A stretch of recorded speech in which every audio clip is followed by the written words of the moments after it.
Senhor Deus, que alegria para nós, Senhor, como igreja, nesses últimos 3 dias, ouvirmos, Senhor, o desafio da voz do Espírito Santo. Tem sido tão bom, Senhor, tão edificante, ao mesmo tempo tem sido difícil, Senhor, porque o Espírito Santo não nos permite ficar na nossa zona de conforto, pelo contrário, não fomos salvos para assistir, fomos salvos para servir, salvos para trabalhar, salvos para proclamar e para fazer a glória do Senhor Jesus Cristo conhecida por meio da nossa luz e por meio de sermos sal da terra, Senhor. Que o Senhor nos dê graça, Senhor, nesta noite para, como ouvintes atenciosos, com fé e com atenção, mais uma vez, degustarmos o alimento da palavra do Senhor. Seja também com o reverendo Ronaldo, Senhor, que ele pregue como ele tem feito, com alegria, com intrepidez, colocando Cristo no centro e nos fazendo olhar para este mesmo Redentor e Messias a quem nós adoramos. Seja com ele, Senhor, e dá-nos a alegria deste momento com a pregação da palavra, em nome de Jesus. Amém. O Senhor te abençoe, meu. Meus irmãos e minhas irmãs, graça e paz em Cristo Jesus. É de fato uma grande alegria estar nesse final de semana com essa igreja. Reconheço em vocês a graça do Senhor, o amor à palavra, o envolvimento com a missão. Isso aquece, alegra o meu coração, certamente isso alegra o coração do Pai. E a minha oração por essa igreja é que o Senhor continue a derramar graça, a derramar direcionamento, contentamento de coração, aumentar a fé e o envolvimento com a missão de Deus, no mundo de Deus, com o Evangelho de Deus, para a glória de Deus. Nesses dias nós estamos refletindo a respeito da missão em 4 características específicas. Primeiramente, a natureza da missão. Em segundo lugar, os fundamentos da missão. Hoje pela manhã nós vimos a respeito da caminhada da missão e agora à noite, pela graça de Deus, nós iremos refletir sobre a prioridade da missão. E para isso eu gostaria de convidar a igreja a abrir comigo a sua Bíblia na segunda carta de Paulo a Timóteo, capítulo 4. 2 Timóteo, capítulo 4. Eu deixo com os irmãos meu profundo agradecimento pela oportunidade de estar com vocês, reverendo Mateus, irmãos do conselho missionário. Fiquei encorajado com o que Deus tem feito nessa igreja, com o que Deus há de fazer, e levarei comigo as orações pelos irmãos. 2 Timóteo, capítulo 4, nós iremos ler a palavra de Deus, versículo 1 ao versículo 5. Paulo escreve esta carta, a segunda carta, a sua última carta, a esse jovem Timóteo. E Paulo está convicto ao escrevê-la que é justamente a sua última carta. Ele fala diretamente sobre isso 2 vezes e indiretamente uma outra vez. Ele sabe que a morte o aguarda. Ele, portanto, escreve esta carta. Isso é surpreendente, porque ele não faz para os apóstolos, ou não escreve essa carta às igrejas que ele plantou ou pastoreou, mas escreve essa última carta a um jovem chamado Timóteo. A condição na qual Paulo se encontrava também é uma condição única. Paulo estava preso em Roma, não naquela primeira prisão domiciliar, menos desconfortável, mas agora ele está preso em um cubículo úmido e escuro. Nas palavras de Eusébio, no século IV, Paulo está preso em um calabouço subterrâneo, escuro e úmido, com apenas um buraco no teto para a entrada de luz e de ar. É ali que Paulo se encontra. E, inspirado por Deus, ele escreve essa carta ao jovem Timóteo.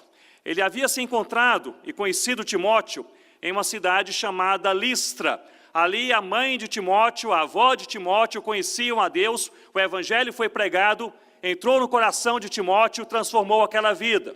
Na segunda viagem de Paulo a Listra, ele encontra aquele jovem Timóteo, agora um jovem amadurecido no Senhor e com uma clara vocação ministerial. Paulo convida Timóteo a se associar a ele em suas viagens missionárias ao seu ministério. Portanto, no momento em que Paulo escreve essa carta a Timóteo, ele o faz a este rapaz que é um misto de filho na fé e companheiro de ministério. E assim nós vemos que nesta carta, Paulo, inspirado por Deus, ele resume os essenciais da fé cristã e fala a respeito também da prioridade da missão. E nós vimos nesses últimos dias que a prioridade da missão da igreja associada à missão de Deus, chamada por Deus, na medida de Deus, no Evangelho de Deus, para a glória de Deus, é de fato glorificar a Deus. E neste ato da igreja glorificar a Deus, a igreja precisa servir ao Cordeiro Jesus. E uma maneira de servir ao Cordeiro Jesus é proclamar o seu Evangelho entre todas as tribos, línguas, povos e nações, seja perto, do outro lado da rua, seja longe, do outro lado do mundo. John Stott, um expositor dessa carta, ele diz que em cada capítulo há uma exortação específica. No capítulo 1, guarda o Evangelho. Capítulo 2, sofre pelo Evangelho. Capítulo 3, permanece no Evangelho. E capítulo 4, prega o Evangelho. Nós iremos ler no capítulo 4 nesse momento. Fiquemos de pé por um momento para lermos a palavra de Deus. 2 Timóteo, capítulo 4, versículo 1. Conjuro-te perante Deus e Cristo Jesus, que há de julgar vivos e mortos, pela sua manifestação e pelo seu reino. Versículo 2, todos juntos. Prega a palavra, insta, quer seja oportuno, quer não. Corrige, repreende, exorta, com toda a longanimidade e doutrina.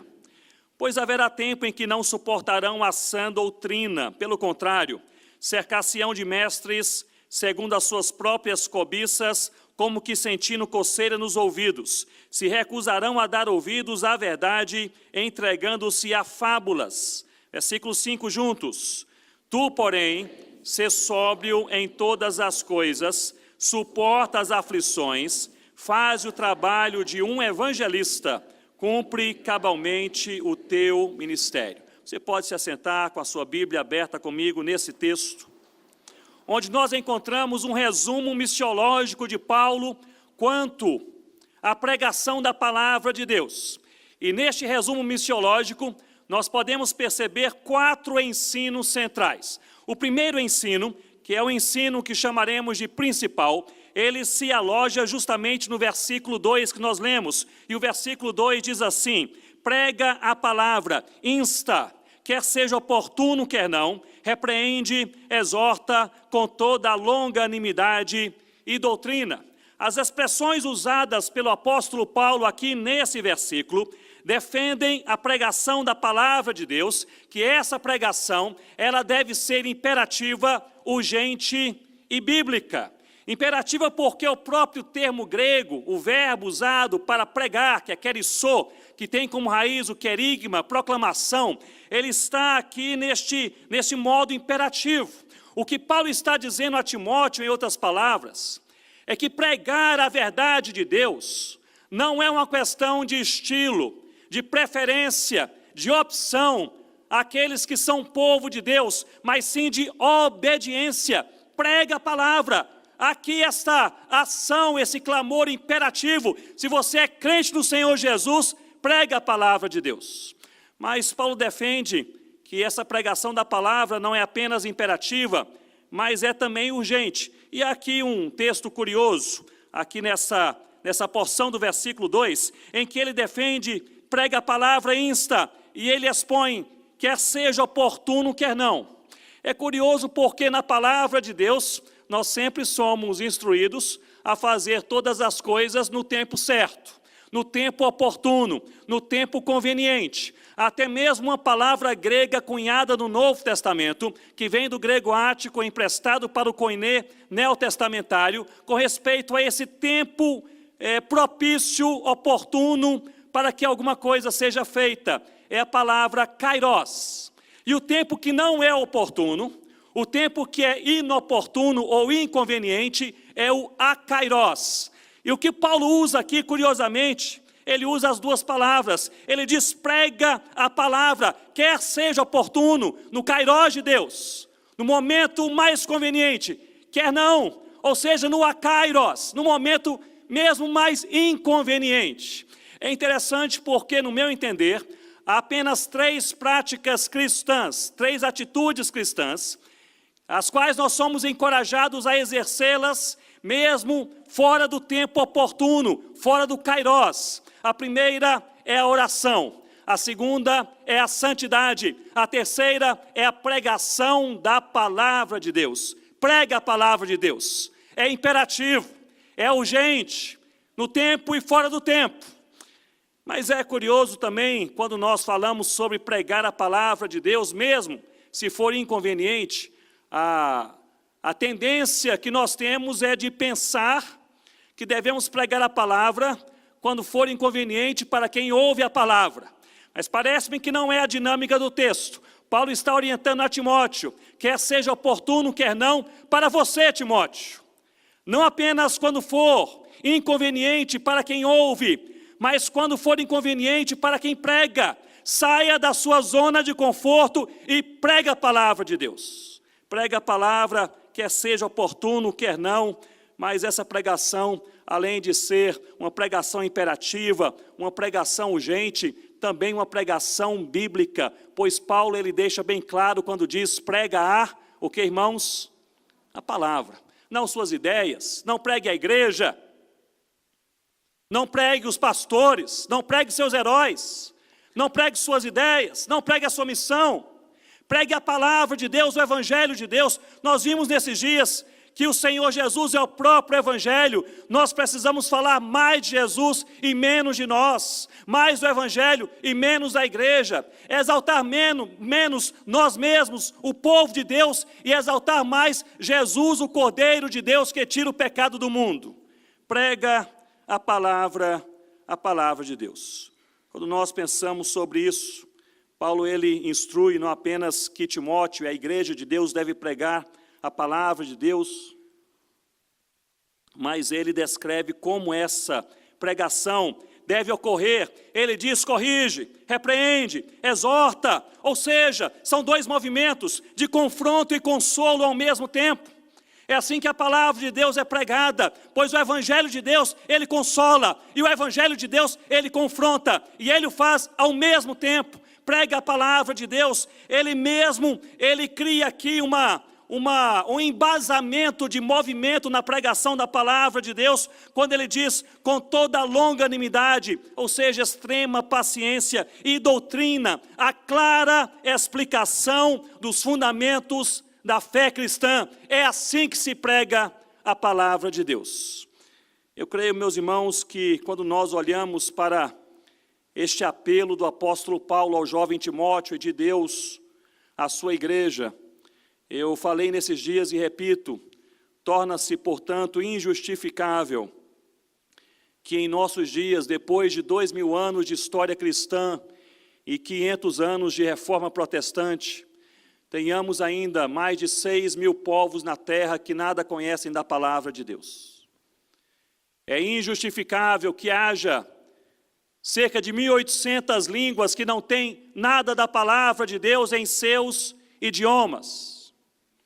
É injustificável que em um país como o Brasil, em que a igreja cresce de maneira acelerada há séculos, e especialmente nas últimas décadas, tenhamos ainda mais de 100 etnias indígenas, sem a presença de um missionário.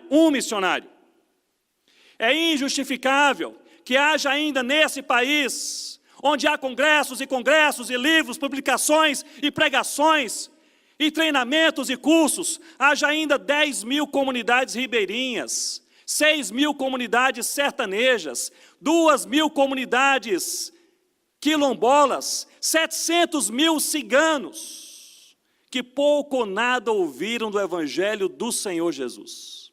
É injustificável que um país como o nosso, em que a palavra é conhecida já há séculos, nós tenhamos, meus irmãos, alguns estados brasileiros em que menos de 1% dos surdos se declara crente no Senhor Jesus. É injustificável que tenhamos em nosso meio imigrantes e refugiados há décadas e são nossos vizinhos, especialmente em São Paulo, Rio de Janeiro, Foz do Iguaçu e aqui essa cidade, Brasília, e convivem conosco e vêm de países, muitos deles fechados para a evangelização e estão no Brasil, onde nós podemos pregar o evangelho e passam aqui 5, 10, 15, 20 anos e não ouvem a palavra de Deus. É injustificável que você more naquele condomínio e converse com seu vizinho sobre tudo, menos sobre o evangelho. É injustificável que você passe 4 anos naquela universidade e não pregue a palavra de Deus. Prega a palavra de Deus. É um mandamento bíblico imperativo, ele é urgente. E o que devemos pregar é justamente isto, a palavra de Deus. Pois é a palavra de Deus que transforma o coração. Ensino principal, prega a palavra, versículo 2. Acompanhe comigo o versículo 1, pois no versículo 1 encontramos o ensino que chamaremos de ensino fundamental. Se o ensino principal é prega a palavra, o ensino fundamental é prega a palavra por causa de Cristo. Vejam o que Paulo diz a Timóteo, versículo 1, conjuro-te perante Deus e Cristo Jesus, que há de julgar vivos e mortos, pela sua manifestação e pelo seu reino. Então Paulo diz, prega a palavra. Ou seja, a motivação, o fundamento, o que deve motivar a igreja a pregar a palavra de Deus, não é a igreja, não é o missionário, não é o programa daquela missão, nem são os povos perdidos. A primeira motivação para a igreja pregar a palavra de Deus é o próprio Senhor Jesus Cristo. Prega a palavra de Deus, conjuro-te perante Deus e Cristo Jesus. E Paulo aqui, ele qualifica a Jesus, aquele que há de julgar vivos e mortos. Ele é o Senhor Jesus. E Paulo aqui, ele afirma 2 coisas fantásticas. Ele diz, pela sua manifestação e pelo seu reino, prega a palavra. Paulo está dizendo aqui, meus irmãos, a Timóteo e a igreja de Deus, primeiramente pela sua manifestação, é a manifestação de Jesus. Jesus está se manifestando e ele está expandindo o seu reino na terra. Então, eis o Cordeiro de Deus, vamos segui-lo. Os moravianos estavam certos. Não somos nós que fazemos a missão, é o Senhor Jesus que está à frente.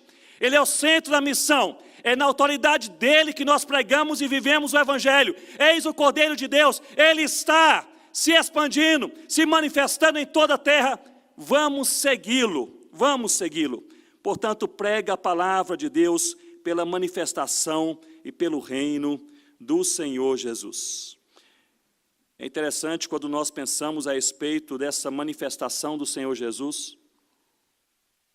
A teologia reformada defende que Jesus se manifesta em nossos dias na palavra, se manifesta pela igreja e se manifesta pelo poder transformador do evangelho.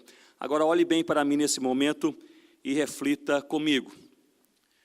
O maior desafio que nós temos na missão não é fazer a coisa certa, é fazer a coisa certa com a motivação certa. O maior desafio que nós temos na missão não é de ação, é de coração. O maior desafio que nós temos na missão não é pregar o evangelho, é pregar o evangelho por causa de Cristo. O maior desafio que nós temos, meus irmãos, não é andar na contramão do mundo, mas é andar na contramão do nosso próprio coração. Esse é o desafio. Por isso que a primeira missão da igreja não é pregar o evangelho, nem ajudar o necessitado, nem mesmo traduzir a Bíblia para muitas línguas. A primeira missão da igreja é morrer, é chegar ao ponto de falar, já não sou eu quem vive, mas Cristo vive em mim. Pois a primeira missão da igreja é uma missão não de mundo, mas de coração. Com o coração transformado, com a motivação certa, a centralidade do evangelho e do Senhor Jesus em nossas vidas e na sua igreja, nós pregamos o evangelho com a motivação que glorifica a Deus. Eu gostaria de chamar a sua atenção para isso. O que glorifica a Deus não é o que fazemos, é a motivação que nos impele a fazer. E a motivação é a glória do próprio Deus. Pois em última análise, meus irmãos e minhas irmãs, nós precisamos sondar o nosso coração, buscar seriamente a Deus e rogar que Ele nos ajude a nós glorificarmos o Seu nome com as nossas ações e com as nossas motivações. Nós vivemos em uma sociedade líquida em que tudo é descartável, uma sociedade relativista em que não há absolutos, e uma sociedade mística em que todos os caminhos levam a Deus, assim se crê. E é nessa sociedade líquida, relativista e mística que nós somos chamados a pregar a palavra com a motivação certa, que é Cristo. Eu gostaria apenas de tecer algumas implicações para a pregação do Evangelho nesta sociedade na qual nós vivemos. A primeira implicação é a visão que a sociedade atual, pós-moderna, pluralista, relativista, líquida, passou a ter da Bíblia. Não como um livro com autoridade espiritual, mas sim um mito cristão. Isso mudou radicalmente nos últimos 30 ou 40 anos. Eu me lembro que eu era criança, 40 anos atrás, acompanhava meu pai, um pastor presbiteriano. Ele entrava em algumas casas para evangelizar aquelas famílias, e ali ele perguntava: vocês têm uma Bíblia? Eles respondiam: temos uma Bíblia. E ele fazia questão de ler naquela Bíblia a palavra de Deus, e mesmo se aquela família não fosse crente no Senhor Jesus, havia uma impressão que aquele livro, aquela Bíblia continha alguma autoridade espiritual. Hoje não é mais assim, ao contrário, a Bíblia é vista como um conto de fadas, como um mito cristão e talvez um dos mitos mais ingênuos. Portanto, é nesta sociedade, é neste contexto que nós somos chamados a pregar a palavra de Deus. E é por isso, meus irmãos e minhas irmãs, que nós não podemos apenas pregar a palavra de Deus como fazíamos 40 anos atrás, a partir da narrativa bíblica. Ou seja, você conta a Bíblia, você conta a história bíblica. Havia um pressuposto de autoridade bíblica naquela época que não há em nossos dias.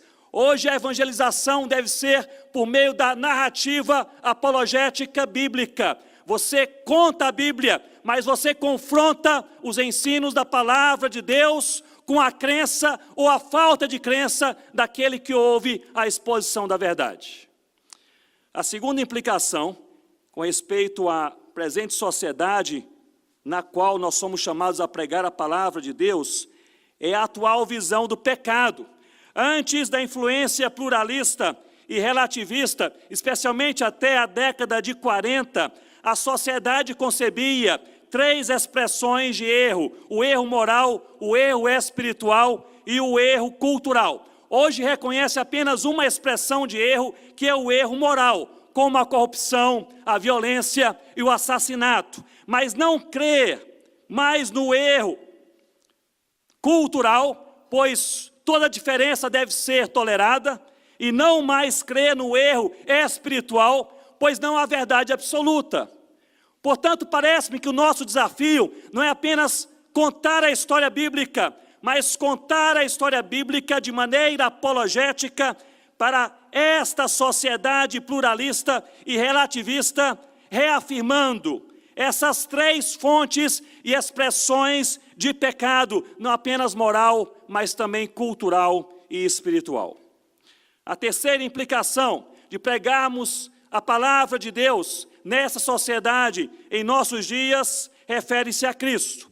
A sociedade mística e pluralista, ela aceita Cristo, mas rejeita a singularidade de Cristo.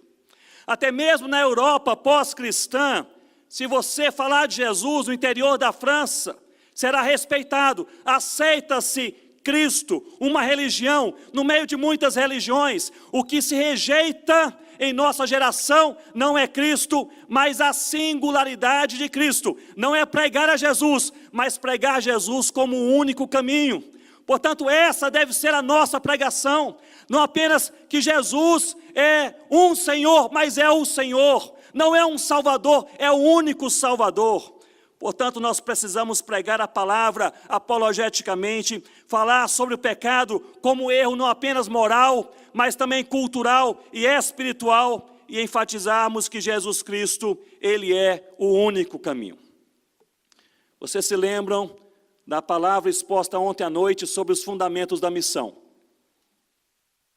E o primeiro fundamento da missão é a autoridade. E é a autoridade de Cristo. E isto aqui também se aplica não apenas à palavra pregada, mas à motivação para pregá-la.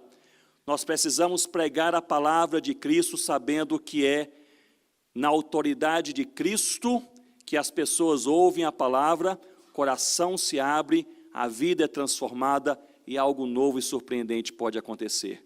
É no Senhor Jesus Cristo, por isso Ele é a nossa motivação. Quando eu era ainda seminarista, solteiro, lá em Recife, todo seminarista é animado, empolgado, não é isso?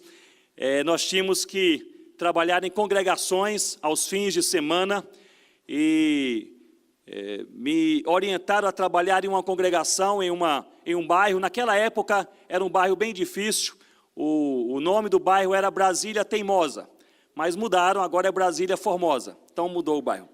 Mas havia uma igreja sendo plantada no fim da rua principal daquele bairro. E quando eu desci de um ônibus e me orientaram, a igrejinha fica no fim da rua, eu pensei, eu vou evangelizar essa rua até chegar à igreja. Todo seminarista é animado. E eu cheguei na primeira mercearia, aquela pequena venda que estava aberta e ela estava vazia. Apenas o proprietário daquela mercearia estava ali de costas, em cima de um banco, organizando as latinhas e uma prateleira. Eu entrei e falei, você conhece a Jesus? Ele virou-se para mim e disse, eu não gosto de crente, não gosto da Bíblia e não gosto desse negócio de evangelização. E ele virou-se e continuou a trabalhar e eu não esperava aquela reação e eu não sabia o que fazer, se eu ficava, se saía, se chorava. Fiquei ali pensando, eu acho que ele se compadeceu, ele virou-se e disse, meu filho, qual é o seu nome? Eu disse, Ronaldo. Ele falou, eu estou assim meio agitado hoje, tive um dia mal e fui mal educado com você. Ele desceu do banco, se aproximou de mim e disse, de fato, eu não gosto da Bíblia e não gosto dos crentes, mas como eu fui mal educado, eu vou lhe dar uma oportunidade, você pode me falar de Jesus? Ele olhou assim para o relógio e disse, você tem 5 minutos. Meus irmãos, eu me enrolei, eu comecei a falar, gaguejei. Depois de 30 segundos, ele disse, Ronaldo, não é isso? O que você faz? Eu falei, eu estudo teologia, estudo a Bíblia. E ele disse, vai estudar um pouco mais. Você está assim, sem saber o que falar. Então você pode ir, você estuda, quando você estiver preparado, você pode voltar. E ele disse assim, sempre que você quiser, você pode me falar de Jesus. Ele não sabia que eu passaria por aquela rua durante 4 anos, né? Indo para aquela congregação. Eu voltei para o seminário, chamei ali os seminaristas mais experientes, eu quero evangelizar, e ali então preparei uma evangelização em 5 minutos. Preparei, eu pratiquei, falei em voz alta, memorizei os versículos, estou pronto, cronometrei. No outro sábado cheguei ali, naquela mercearia, e disse, o senhor se lembra de mim? Ele disse, sim, aquele rapaz que não fala direito, muito bem, pode conversar. Eu disse, eu estou pronto para lhe falar de Jesus. Ele falou, eu estou com um dia bem tranquilo, você tem 20 minutos. Eu falei, só preparei 5. Mas eu expandi um pouco mais, foram aí talvez uns 15 minutos, falei de Jesus, ele simpatizou comigo, ele falou, Ronaldo, você pode voltar sempre, e eu voltava não todo sábado, mas de quando em quando, e eu evangelizava aquele homem, e falava sempre a mesma coisa, os mesmos versículos, do mesmo jeito, Depois de 5, 6, 7 vezes, ele começou a brincar, e disse, Ronaldo, sente-se aí, você está cansado, tome um copo de suco, que eu mesmo hoje vou me evangelizar, porque eu já sei o que você fala, o tom de voz, os versículos, e ele sabia, ele memorizou, e ele falava, repetia, e ele notou que eu terminava de 2 maneiras diferentes, e ele brincava dizendo, você quer que eu termine dessa ou daquela forma? E sempre que ele terminava, eu dizia, mas eu também quero te evangelizar. E eu falava a mesma coisa, do mesmo jeito, ele ouvia, e ficou ali aquela situação bem doméstica, bem amigável, e assim aconteceu 8 vezes, 9, 10. Lá pela 11ª vez, eu cheguei no sábado à tarde, ele estava bem tranquilo, sorridente, e fez aquela brincadeira, você quer falar, o que é que eu fale? Eu disse, não, eu quero falar. ele me deu um copo de suco, eu comecei a falar, ele sorridente. Meus irmãos, no meio daquela fala que ele já havia ouvido mais de 10 vezes, memorizado, aquele homem mudou a face. Lágrimas começaram a descer pelo seu rosto. E naquela tarde, ele foi transformado pelo Evangelho de Deus. E eu fui para a congregação pensando o seguinte: o que foi que aconteceu? O homem sabia tanto o que eu falava que até poderia se evangelizar, digamos assim. Ele poderia repetir, ele havia memorizado. Mas, meus irmãos, o que aconteceu não é a habilidade, não é a metodologia, não é o ambiente, não é o momento, não é a eloquência, não é a chamada. O que aconteceu é o Senhor Jesus. Ele está se manifestando em toda a terra, Ele está expandindo o seu reino, Ele está chamando para Deus pessoas de toda tribo, língua, povo e nação. Eis o Cordeiro de Deus, vamos segui-lo. A obra missionária não carece da igreja, é privilégio da igreja. As coisas estão acontecendo, e eu tenho novidades para você: as coisas vão acontecer. As tribos serão alcançadas, as línguas ouvirão, os povos se converterão. O momento é nosso, o privilégio é nosso. Eis o Cordeiro de Deus, vamos segui-lo. Prega a palavra. Esse é o ensino principal. Versículo 2. Prega a palavra por causa de Cristo. Esse é o ensino fundamental. Versículo 1. Observem comigo os versículos 3 e 4, por favor. Nós encontramos aqui um ensino que chamaremos de complementar. Prega a palavra também por causa dos homens. E eu leio os versículos: pois haverá tempo em que não suportarão a sã doutrina, pelo contrário, cercar-se-ão de mestres, segundo as suas próprias cobiças, como que sentindo coceira nos ouvidos, se recusarão a dar ouvidos à verdade, entregando-se a, o que, irmãos? Fábulas. Eu gostaria de afirmar: a principal motivação para se pregar a palavra é Cristo, mas a principal necessidade são os homens. Eu repito, a principal motivação para se pregar a palavra é Cristo, mas a principal necessidade são os homens. É Piper que diz que o Evangelho veio para que Deus dê paz aos homens, e os homens transformados possam dar glória a Deus. Esses versos que nós lemos resumem duas questões importantíssimas. A primeira é a chamada sã doutrina, que é a verdade de Deus. E Paulo está dizendo aqui, em outras palavras, que a sã doutrina, a verdade de Deus, não é algo fácil. Não é algo fácil. Alguns não a suportarão, e essa verdade de Deus será substituída pelas ideias humanas, pelos mitos, pelas fábulas no mundo, e talvez até na igreja. Isso significa, irmãos e irmãs, que a nossa missão, ela não será fácil e ela não será bem vista. A natureza da pregação do Evangelho resulta em rejeição e perseguição, pois o Evangelho é contracultural. Nós falamos, eu creio que na primeira noite, que o Evangelho que é Jesus, ele é supracultural, pois é o Evangelho que define o homem e não o contrário. O Evangelho é multicultural, pois atrai a Cristo pessoas de todas as tribos, línguas, povos e nações. Esse Evangelho é também intercultural, pois essas pessoas redimidas, somos nós, a igreja, elas têm comunhão. Este Evangelho é cultural, pois é Cristo que nasceu em nosso contexto, em nosso mundo, em nossa história. O Evangelho é transcultural, pois deve ser levado de uma cultura para outra cultura, pela obra missionária, mas o Evangelho também é contracultural, pois ele alcança o homem, e o homem jamais será o mesmo. Ele será transformado. Este Evangelho é o Senhor Jesus. Mas este Evangelho, por natureza contracultural, ele será facilmente e normalmente rejeitado.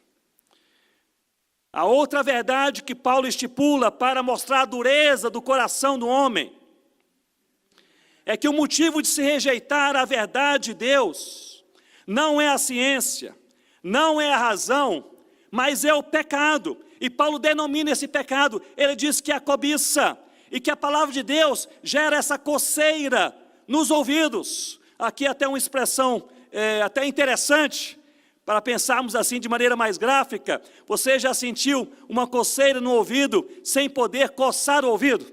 Paulo está falando sobre alguma coisa aqui que é inconveniente. É da natureza do Evangelho gerar um certo tipo de constrangimento, de quebrantamento, de arrependimento, de expectativa de mudança. Isso tudo dói. Portanto, Paulo está declarando de maneira clara a Timóteo: a pregação do Evangelho não é fácil e o Evangelho não será sempre bem recebido. Nós vimos ontem à noite e hoje pela manhã que um dos fundamentos da missão é também essa igreja que prega a palavra e glorifica a Deus no meio da perseguição. Em Mateus capítulo 24, há uma promessa de Jesus que nós seremos perseguidos. Em Mateus capítulo 28, uma outra promessa, que Ele está conosco todos os dias. O Evangelho será rejeitado e a igreja também, mas Jesus está conosco todos os dias. Portanto, prega a palavra, o ensino central, prega a palavra por causa de Cristo, o ensino fundamental, prega a palavra também por causa dos homens, o ensino complementar. Prega a palavra por mais incômoda que seja essa palavra para quem a ouve. Prega a palavra de Deus.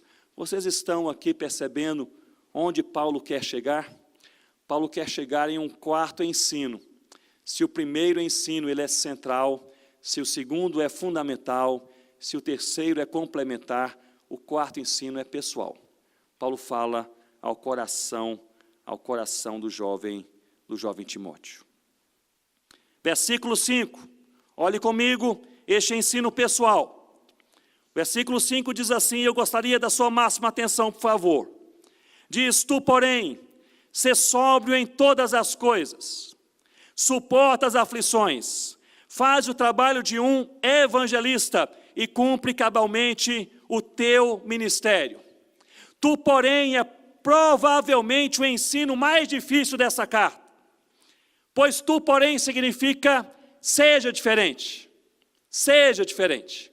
Paulo aqui ele está fazendo uma transição de algo mais ministerial, mais metodológico, mais motivacional, mais teológico, e agora ele entra em um aspecto teológico pessoal, íntimo, personalizado. Agora, Timóteo, o negócio não é a pregação da palavra, nem os homens que ouvem a palavra, agora a conversa com você, olhos nos olhos.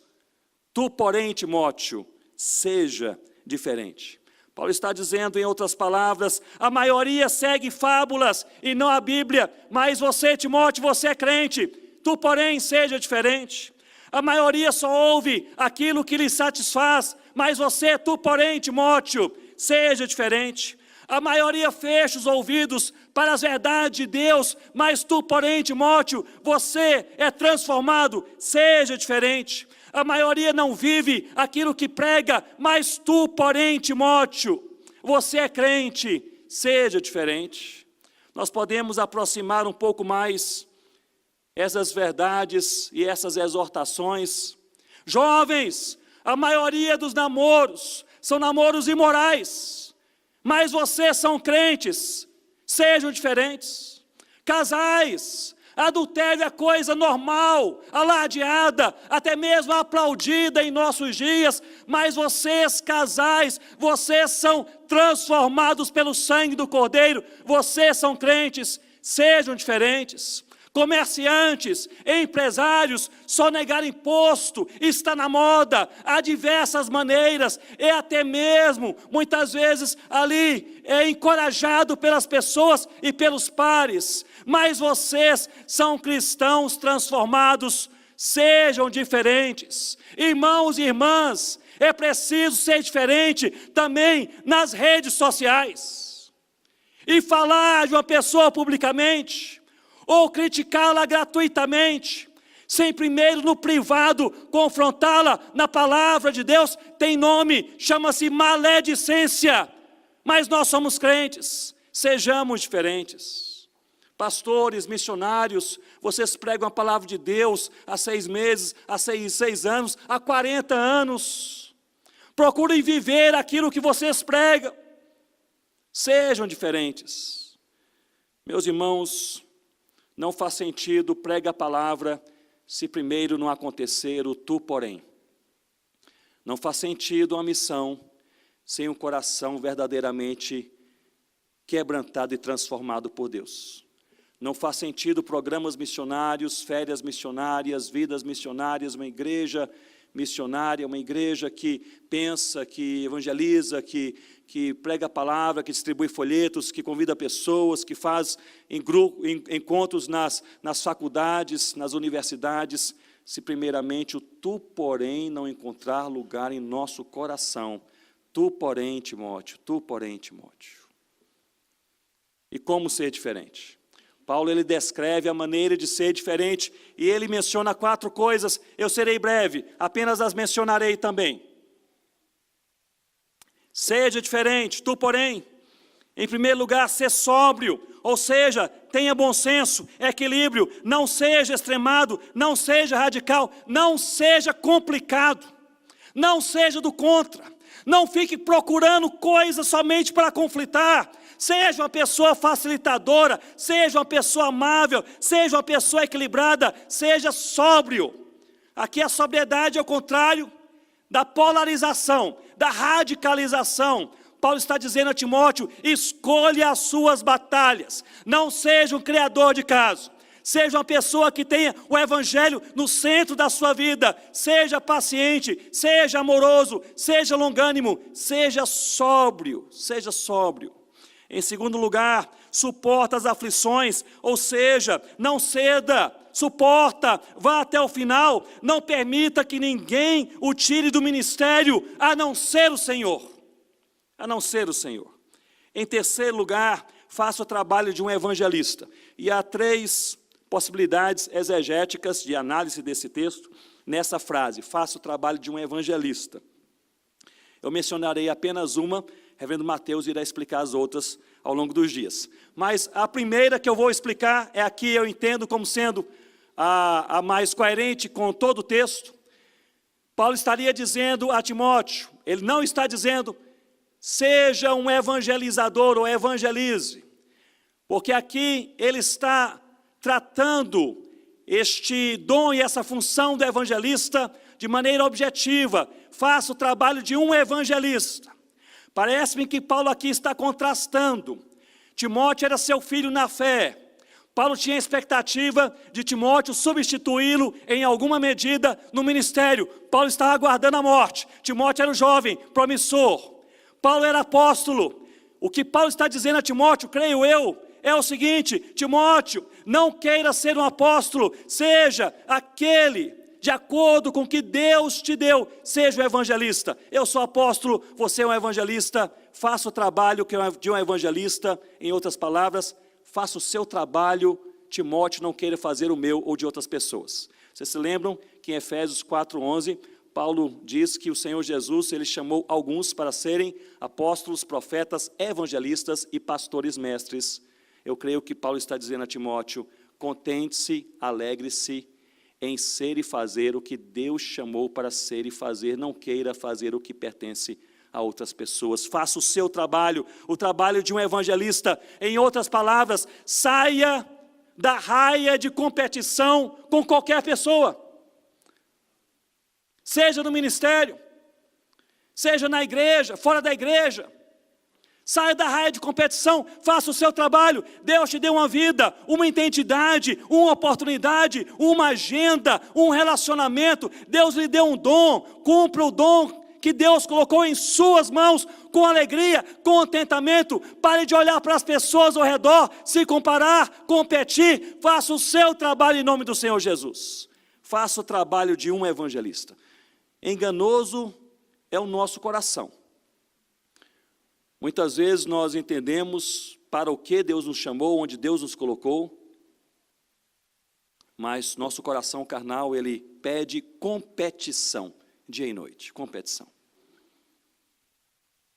Alguns anos atrás eu fazia uma viagem de pesquisa missionária em uma região do Himalaia, uma das regiões menos evangelizadas do Himalaia. Eu até mencionei isso esses dias, mas não mencionei um dado, que foi um dado mais pessoal.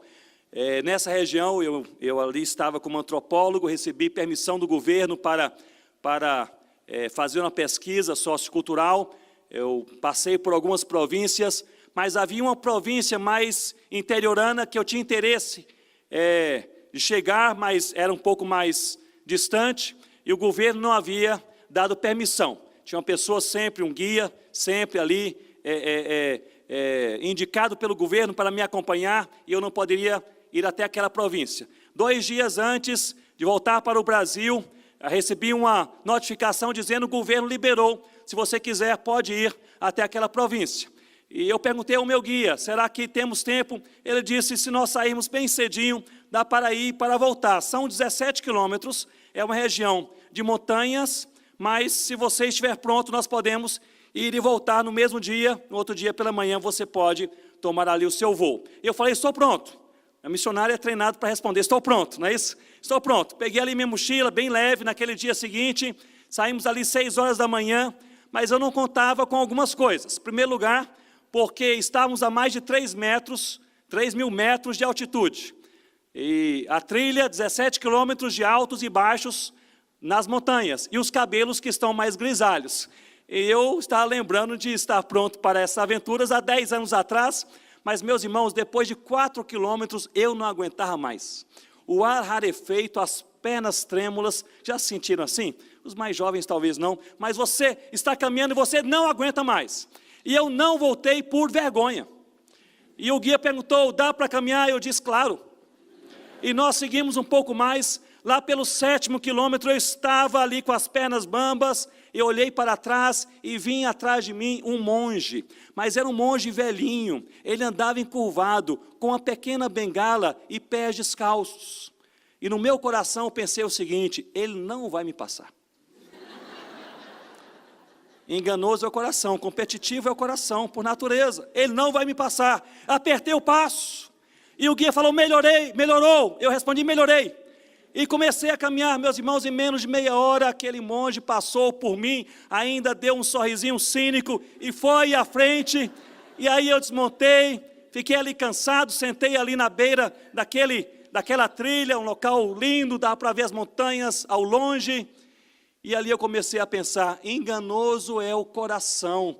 Nosso coração, ele tende à competição. Meu irmão e minha irmã, contente-se com o que Deus colocou em sua vida. Dê glórias a Deus. Saia da raia de competição. Em 4º lugar, cumpra o seu ministério, ou seja, vá até o final. Pregue a palavra, só faz sentido com tu, porém. Pregue a palavra, só alegra a Deus.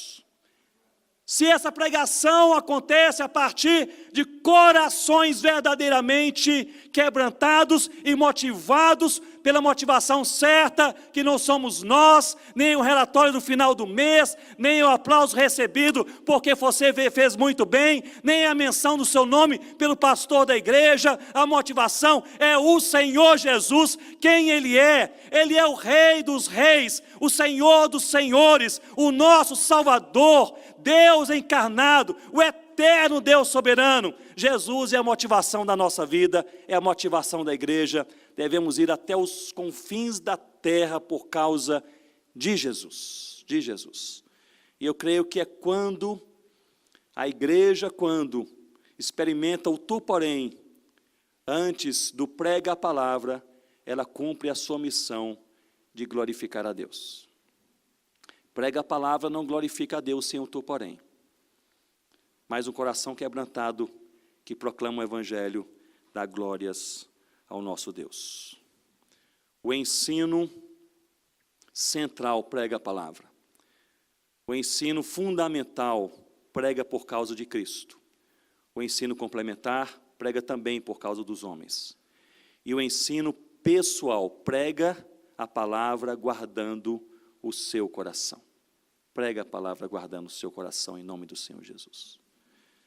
Eu gostaria de concluir rapidamente compartilhando com vocês um pouco da história de uma mulher de Deus chamada Helen Roseveare. E se você tiver a oportunidade, depois de olhar na internet, no YouTube, algumas entrevistas dessa missionária, sei que você será desafiado e edificado também. A doutora Helen Roseveare, missionária inglesa, ligada à missão com a qual nós temos parceria, nós somos, Rossana e eu, da APMT, em parceria com a WEC International. A doutora Helen era missionária da WEC International e faleceu no Natal de 2016, com 91 anos de idade. Uma missionária médica inglesa, extremamente bem preparada, curso de enfermagem, curso de medicina, doutorado em medicina pela Universidade de Cambridge. Uma mulher assim fenomenal, 28 anos de idade, sente-se despertada, dirigida por Deus para a obra missionária, sai da Inglaterra e vai na década de 60 para o Congo, na África, pregar o evangelho ali naquele país, em um dos momentos mais terríveis daquele país. O país enfrentava quase uma guerra civil. E ali a doutora Helen, ela começou a pregar o evangelho, a evangelizar as pessoas, e ela criou uma escola de enfermeiras africanas cristãs. E em 2 anos, a doutora Helen, ela formou 100 missionárias, enfermeiras cristãs, e as espalhou por todo o país. Foi uma revolução. Ela depois, então, seguiu para o interior daquele país, mais o interior daquele país, e ali chegou e percebeu que não havia nenhuma clínica, nenhum hospital. Ela orou a Deus. Ela não pediu nenhum recurso, não escreveu nenhuma carta, mas orou a Deus, dizendo: Senhor Deus, o Senhor vê o sofrimento desse povo. Recebe, portanto, uma carta do pastor da sua igreja na Inglaterra, dizendo: nós levantamos aqui uma grande oferta para um projeto social, você vai direcionar. E ela disse: é um hospital. E ela construiu um hospital com capacidade para 100 leitos no interior daquele país. E ali ela permaneceu durante muitos anos, uma época difícil. Muitos cristãos foram perseguidos, muitos pastores e missionários foram mortos, muitos foram sequestrados e mantidos em cativeiro durante meses e alguns durante anos. A doutora Helen também foi sequestrada e mantida por um tempo prolongado em cativeiro, e ali ela teve uma experiência terrível e ao mesmo tempo maravilhosa com Deus. Ela manteve um diário. Eu gostaria apenas de ler 2 ou 3 parágrafos do que ela escreveu em seu diário, naquele tempo. Certo dia ela escreveu: eles me puxavam pelos pés, batiam em minha cabeça, chutavam-me na boca, quebraram os meus dentes, me humilharam, insultaram, agrediram dia a dia. Depois de algumas semanas, ela escreveu: em uma das noites, o horror ultrapassou todos os limites e fui violentamente abusada sexualmente, senti que Deus havia me abandonado. Depois ela escreve: logo depois senti uma impressionante presença de Deus que me dizia: Helen, estes não são os seus sofrimentos, são os meus. E o Senhor me encontrou com braços abertos e indizível amor, seu conforto foi total e entendi que seu amor me era suficiente. Doutora Helen, depois de um longo tempo, foi liberta daquele cativeiro, voltou para a Inglaterra, ossos quebrados, trauma na alma, ficou hospitalizada durante 1 ano, para ali passar por um processo de recuperação, de restauração. Depois de 1 ano foi liberada, voltou para a sede da WEC International na Inglaterra e disse: quero voltar para o Congo. A diretoria disse: nós não vamos enviá-la, a situação está ainda mais difícil. Ela disse: eu saio da missão e vou, mas eu voltarei para o Congo. A missão, portanto, concorda, envia a doutora Helen. Ela chega naquele local que havia construído um hospital com capacidade para 100 leitos, está totalmente destruído. Ela orou ao Senhor, não pediu, não falou, não comunicou com ninguém. Semanas depois chega mais uma carta da sua igreja dizendo: levantamos a oferta, e é 3 vezes mais do que aquela primeira oferta. Você direciona. Ela reconstruiu o hospital com capacidade para 250 leitos. E ela construiu também uma maternidade. E ela depois fundou uma escola de paramédicos naquele país. Doutora Helen, depois de mais de 40 anos servindo ao Senhor, se transformou numa mobilizadora missionária em várias partes do mundo. E antes de falecer aos 91 anos de idade, agora em 2016, ela escreveu um artigo, e eu gostaria de concluir lendo com vocês apenas o último parágrafo deste artigo. Ela escreveu esse artigo para missionários, mas esse artigo pode ser aplicado a todos nós. E ela diz assim: queridos irmãos e queridas irmãs, o problema é quando nós não queremos só Jesus. Nós queremos Jesus e mais alguma coisa. Queremos Jesus e a popularidade. Queremos Jesus e o sucesso. Queremos Jesus, mas queremos também os aplausos. Queremos Jesus, mas queremos o reconhecimento. Queremos Jesus, mas queremos ser os primeiros. Queremos Jesus, mas queremos ser os melhores. Não, meus irmãos, não, minhas irmãs, nós devemos desejar somente Jesus. Vamos orar, curva a sua cabeça, olha ao Senhor. Prega a palavra, mas tu, porém, seja diferente. Senhor Deus, nós louvamos o Teu nome nessa noite uma vez mais, pois o Senhor é o nosso Deus, Deus no qual podemos confiar. O único Deus soberano, Criador, mantenedor de todas as coisas. O Senhor é aquele que fala, o Senhor é aquele que convence, o Senhor é aquele que transforma, o Senhor é aquele que chama, o Senhor, com a Tua palavra, faz acontecer. Nós lemos a Tua palavra, é bênção do Senhor termos a Bíblia em nossas mãos e em nossa língua, a língua do coração, quando centenas e centenas de línguas não dispõem da Tua palavra em nossos dias. E lemos a Tua palavra, Senhor Deus, e o Teu Santo Espírito que habita a Tua igreja, a igreja de Cristo, e nos ajuda a caminhar, amando, seguindo, de maneira fiel o Senhor Jesus. O Senhor mesmo aplica em nossos corações aquilo que nós precisamos, de acordo com a necessidade da nossa alma, nesse momento da nossa vida. Somos aqui pessoas diferentes, em momentos diferentes, com necessidades também distintas. Senhor Deus, olha para o nosso coração. Ó Pai, retira de nós qualquer senso de motivação, de competição, qualquer senso, Senhor Deus, de busca por aplausos, por reconhecimento.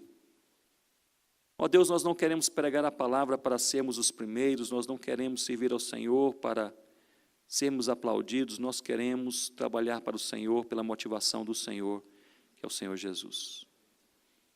Livra-nos de nós mesmos, dos nossos corações naturalmente, carnalmente competitivos.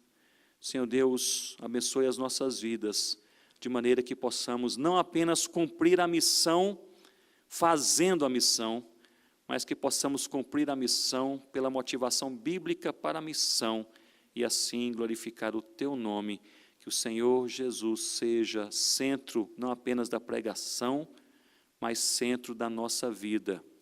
Ó Deus, desperta os nossos corações para nós conhecermos mais a Jesus, para nós vivermos mais a Jesus e para nós pregarmos mais a Jesus.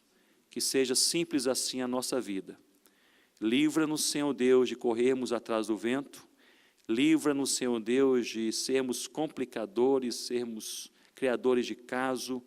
Livra-nos, Senhor Deus, de nós mesmos. Glorifica o Teu nome em nossas vidas, em nome do Senhor Jesus. Amém, ó Deus.